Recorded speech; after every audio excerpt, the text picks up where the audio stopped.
Hello my friends and welcome back to the shop. Today we are broadcasting from the Crossroads General Store. This place, it's a treat especial. This place is incredible, and today we are talking about a beautiful handgun that I pulled out of their case. It is a Smith & Wesson 329 PD, lightest production 44 mag in the world. This is a used one. I don't know if I'm going to be able to leave this here. It might come home with me, but this place is super cool. I'm going to roll some show you guys some B-roll in a second, but I want to take you through this 329 PD. Let's get it down on the bench and I'll show you what I'm talking about. Okay, so here we are down on the bench with the Smith & Wesson 329 PD. Now, this is out of the used case here at the Crossroads, at the Crossroads General Store. This thing is super cool. There's a lot of content out there right now, but this particular one is pretty interesting. So we have here, this is sort of one of the earlier gens of the 329 PD. As we can see that we've got a set of Kim Aaron's stocks.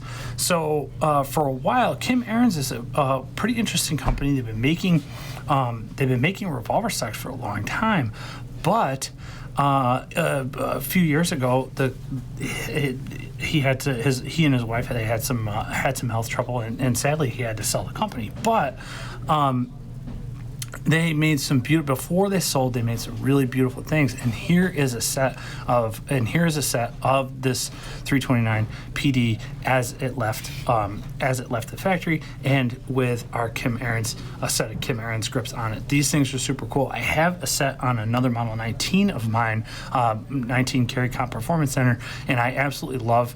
I just love this. The fit and finish of these is really nice, and then just the size, the way that it fits in my hand is just really top tier, really incredible. So for those of you that may not know too much about the 329, what is cool here is we got 6 rounds of 44 mag.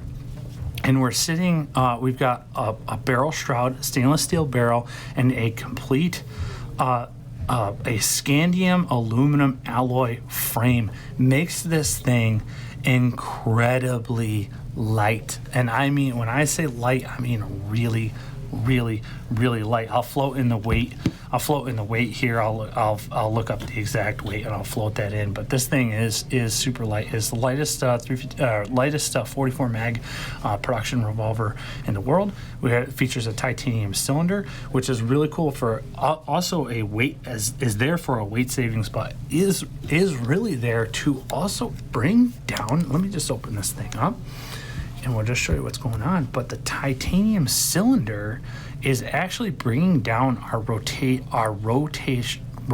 mass. So what happens is that when we go to run this thing quickly, what we're not doing is we're not trying to push a large cylinder. We're not trying to index a huge cylinder to the next charge hole. What we're doing is we're just indexing a very light cylinder, and then the only thing that's weighing this cylinder down is the ammo. Obviously with 44 mag, there's a lot of weight there, but really what happens is that we've got a huge weight savings. Now, a bunch of people are going to talk about recoil. They're going to talk about how this thing is just so super light, and what are we doing with the recoil here? This thing's going to be an absolute bear. The whole thing is that the difference between light guns and heavy guns. And let me just float in my 329 here, because I'm a big fan of the scandium. I'm a big fan of scandium revolvers. Here's another one. But the difference between light guns and heavy guns, the relationship between recoil and firearm weight is not linear. So just because the gun is light means that you're going to have it will have some snap to it, but your reset, bringing the gun back to target after the shot is fired, bringing the gun back on target is what's going to be really quick. That's what makes this 329 so interesting, is that having a gun in 44 mag that is this light is super cool. This makes this a fantastic woods gun. This is an adventure gun through and through and through and through. It is a very, very, very cool piece. All right, there we have it. That is an overview on this beautiful 329 PD. It's a really an incredible gun. Features a really cool piece of history on the grips. Like I said, this is a used one. I'm not sure if I'm gonna be able to let this one sit here. It might have to come over with me. But I really wanted to feature this. I wanted to talk to you guys a little bit about it because I thought it was just super cool. Guys, it's been an absolute pleasure. If you liked the video, and I will catch you in the next one.